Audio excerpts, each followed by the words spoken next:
네, 감사합니다. 수고하세요. 이거는 이제 습관이 안 돼서.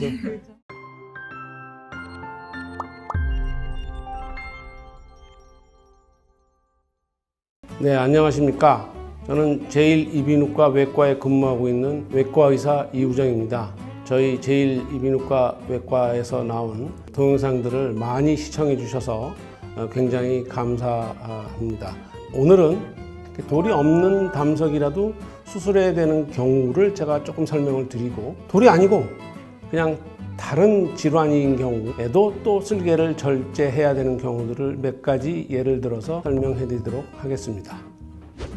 지난번에 그 담낭에 돌이 크고 많고 증상이 있고 뭐 문제가 있고 이런 경우는 당연히 수술해야 된다는 것을 말씀드렸는데, 돌이 하나이고 크지 않고 증상이 없으면 좀 두고 보자, 그런 얘기들을 많이 하고 있다고 말씀을 드렸습니다.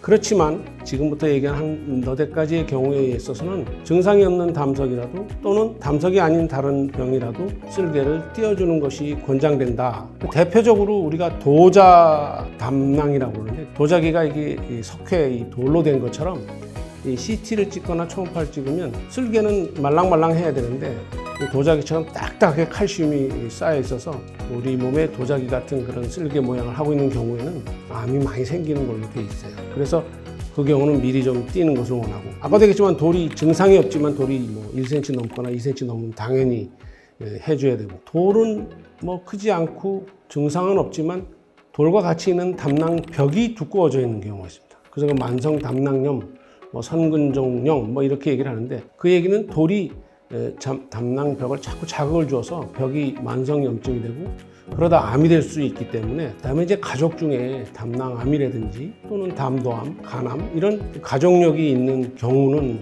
아무래도 없는 그 집안보다는 조금 조심해서 해야 되겠죠.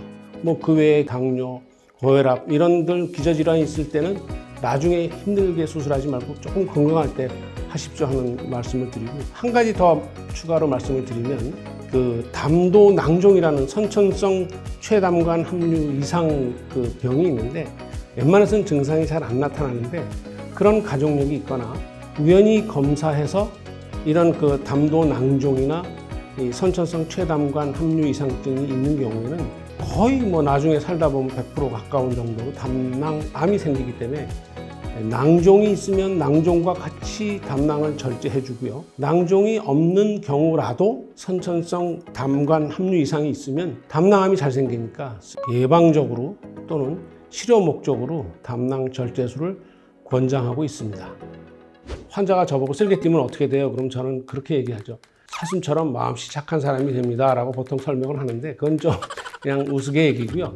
실제로 주로 그러니까 육식하는 동물에서나 사람은 쓸개가 있죠. 근데 쓸개는 보조 저장 장치이기 때문에 없으면 또 우리 몸이 적응해서 적응력이 뛰어납니다. 그래서 쓸개 띄는 것 때문에 문제가 되는 경우는 제가 볼 때는 0.5% 이하이기 때문에, 거기서 암이 생기거나 담낭염이 생겨서 잘못해서 담낭이 터지거나 췌장염이 생겨서 사망하는 그런 위험한 일들을 의심이 되는 경우에는 미리 띄는 것을 권장하고 있습니다.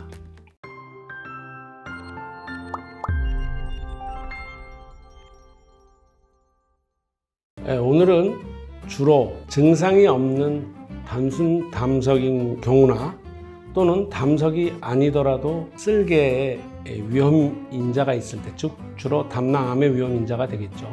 그런 위험인자들을 가지고 있을 때에는 미리 쓸개를 절제하는 것이 좋다는 것에 대해서 중점 두어서 설명을 드렸습니다. 앞으로도 저희 병원 유튜브에 좋아요 그리고 구독 계속 눌러주시면 감사하겠습니다.